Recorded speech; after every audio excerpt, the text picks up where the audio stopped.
পারুলের মায়ের নামই হলো গায়ত্রী। সত্যিটা জেনে অবাক হয়ে গেল সৌমিত্রবাবু। সম্পূর্ণ জানতে হলে দেখতে থাকো। গল্পের শুরুতেই দেখা যায় পারুলকে শেষ করবার জন্য উঠে পড়ে লেগেছে শিরিনের মম।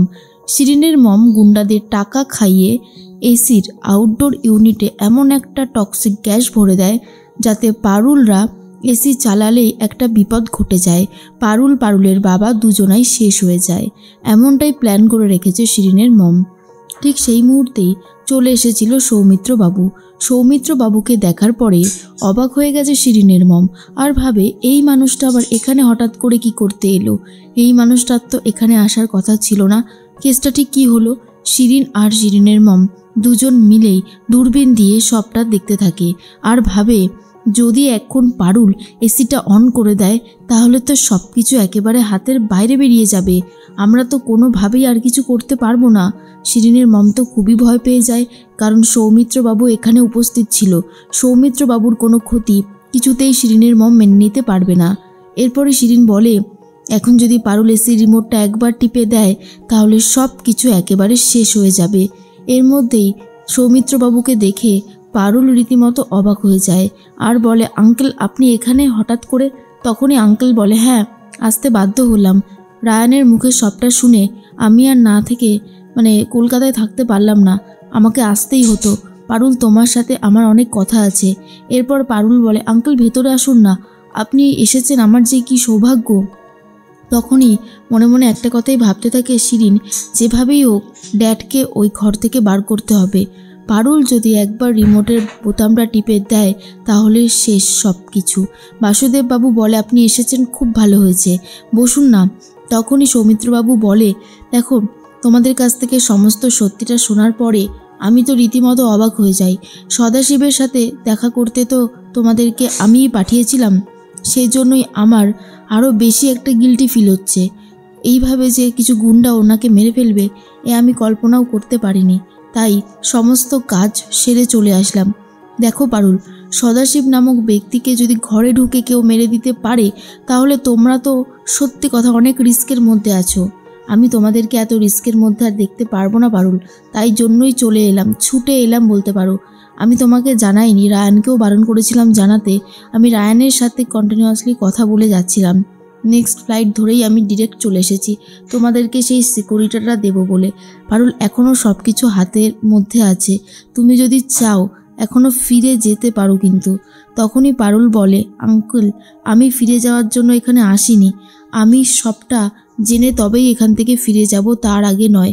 কে বা কারা বারবার আমার এই পথে বাধা হয়ে আসছে আমার জানাটা খুব জরুরি। আপনি এসেছেন দূর থেকে ট্রাভেল করে, আপনি না হয় এখানে বসুন, একটু জিরিয়ে নিন, আমি বরং এসিটা চালিয়ে দিই। যেই না এসি রিমোটটা আবারও হাতে নিয়েছে পারুল, রীতিমতো অবস্থা খারাপ শিরিনের মমের। শিরিনের মম বারবার চিৎকার করতে থাকে, পারুল তুমি ওটা কিছুতেই অন করবে না, অন করলে যে সব একেবারেই শেষ হয়ে যাবে।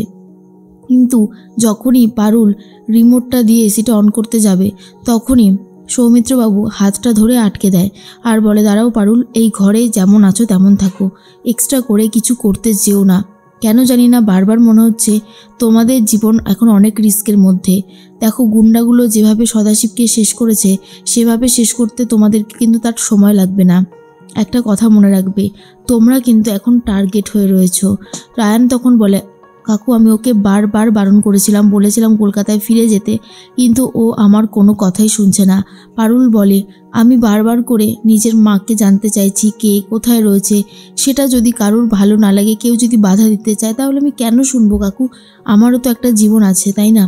এরপরেই সৌমিত্রবাবু বলে, চিন্তা করো না, আমি একটা ব্যবস্থা করছি। এখানে যে 5 স্টার হোটেল আছে সেই আমার বন্ধু, তারই 5 স্টার হোটেলটা আছে, আমি সেখানেরই একটা রুম তোমাদের জন্য বুক করে দিচ্ছি। পারুল মনে মনে ভাবে, 5 স্টার হোটেল, তার উপর এখানে কতদিন থাকতে হবে কিছুই তো জানি না, নিশ্চয়ই অনেক ভাড়া হবে। পারুল বলে, কাকু এখানে তো আমাদের অনেক দিনই থাকতে হবে। এরপর রায়ানও বলে, হ্যাঁ আর 5 স্টার হোটেলের ভাড়া তো অনেকই। সৌমিত্রবাবু বলে, না না তুমি চিন্তা করো না, আমি সবটা দেখে নেব, আর এই হোটেলের রিসেপশনিস্টকে আমি আমার নাম্বারটা দিয়ে যাব, যদি তোমার সাথে কেউ দেখা করতে আসে পারুল তাহলে যেন আমার সাথে একবার কথা বলে নেয় ফোনে।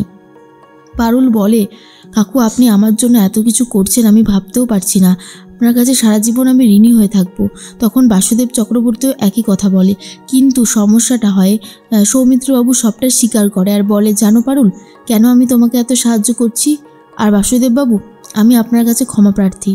সমস্যাটা অনেক দিন আগেরই, যখন আমি একজন লোককে আয়াপ্পান দলের ট্রেস পাওয়ার জন্য লাগাই, আর সেই খবরাখবর আমার কাছে আসার জন্য আমি অনেক চেষ্টা করি, প্রশাসনেরও দ্বারস্থ হই।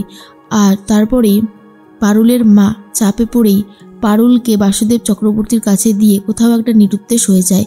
তাই বারবার মনে হয় পারুল যেন আমার জন্যই মায়ের ভালোবাসা থেকে বঞ্চিত হয়েছে। আমি যদি সেই লোকগুলোকে না লাগাতাম আয়াপ্পান দলের খোঁজ নেবার জন্য, তাহলে হয়তো এমন বিপদ ঘটতো না। তখন বাসুদেব বলে, না না দাদা, আপনি কি বলছেন? কপালে যা ছিল তাই হয়ে গেছে। ভগবানের বোধহয় এটাই ইচ্ছা ছিল, তাই এরকম কিছুই হয়েছে। ঠিক সেই মুহূর্তেই পারুল বলে, কিন্তু আঙ্কেল, আপনি যেভাবে আমাকে সাহায্য করছেন, সত্যি কথা বলতে গেলে আমার বাবা বা আমার মাকে, এটা আপনার জন্যই হয়তো আমি খুব তাড়াতাড়ি জানতে চলেছি। এর মধ্যেই শিরিন বলে, ড্যাড কেন ওদেরকে সাহায্য করতে চাইছে? মম, তুমি কি বলতে চাইছো বলো তো, আমি বুঝতে পারছি না। এরপরই ব্যাগপত্র গুছিয়ে নিয়ে পারুল, রায়ান আর বাসুদেববাবুকে নিয়ে বেরিয়ে পড়ছে সৌমিত্রবাবু। তখনই শিরিনের মম বলে, কোথায় নিয়ে গেলে ওদেরকে? কেন বলো তো এরকম করছে? দেখো, যতই হোক সৌমিত্র রক্ত বইছে পারুলের গায়ে, যতই হোক আমরা বলি না কেন, বাবা মেয়ের একটা কানেকশান তো থেকেই যায়। আমি যেমন মরিয়া হয়ে উঠেছি তোমাকে সাহায্য করার জন্য, সৌমিত্র তার মেয়েকে সাহায্য করার জন্য উঠে পড়ে লেগেছে, এটা অন্তত বোঝো। এর মধ্যেই পারুলরা নতুন 5 স্টার হোটেলে চলে যায়, আর সেখানে পারুল অনেক ভালোভাবেই কথা বলতে থাকে সৌমিত্রবাবুর সাথে। সৌমিত্রবাবুর ফোনে একটা ফোন আসে, আর সেই ফোনটা পেয়ে তো সৌমিত্রবাবু অবাকই হয়ে যায়। তখন পারুল বলে, কি হয়েছে কাকু? সৌমিত্রবাবু বলে, তোমরা যে হোটেলের রুমে ছিলে 111, সেই হোটেলে একজন দিল্লি থেকে এসেছিল। সে যখনই এসিটা অন করেছে, এসির মধ্যে একটা টক্সিক গ্যাস ভরে দিয়েছিল গুন্ডারা, আর সেই এসি অন করার 10 মিনিটের মধ্যেই সেই ব্যক্তিটা মারা যায়। আর এটা শোনার পরেই রায়ান বলে, দেখেছিস, এসি অন করলে কত বড় একটা সর্বনাশ হতে পারত। পারুল বলে, যে বা যারা উঠে পড়ে লেগেছে যাতে আমি সত্যিটা জানতে না পাই, তার অবস্থা আমি খারাপ করবই। এরপরই শিরিনের মম জানতে পেরে যায় একটা 5 স্টার হোটেলে পারুলদেরকে রেখেছে সৌমিত্রবাবু। গুন্ডাগুলোকে বলে সেখানেই শেষ করে দাও ওদেরকে, কিন্তু গুন্ডারা বলে অসম্ভব, এই হোটেলে ব্যাপক নিরাপত্তা রয়েছে, এত নিরাপত্তা এড়িয়ে আমরা কিছুই করে উঠতে পারবো না। আর এটা শোনার পর শিরিনের মম তো অবাকই হয়ে যায় আর বলে, যেমনভাবে ভেবেছিলাম তেমনটা আর হবে না। পারুলকে মারাটা এখন আর এতটাও সহজ ব্যাপার নয়, সেটা আমি বুঝতে পেরে গেছি। শিরিন তখন বলে, আচ্ছা মা, একবার যদি পারুল জেনে যায় যে পারুলের মা গায়ত্রী দেবী আর পারুলের বাবা হলো আমার ড্যাড, তাহলে কি সর্বনাশটা হতে চলেছে বুঝতে পারছো? তখনই শিরিনের মম বলে, যাই হয়ে যাক না কেন, গায়ত্রী যে ওর মা সেটা কোনোভাবেই বুঝতে দেওয়া যাবে না।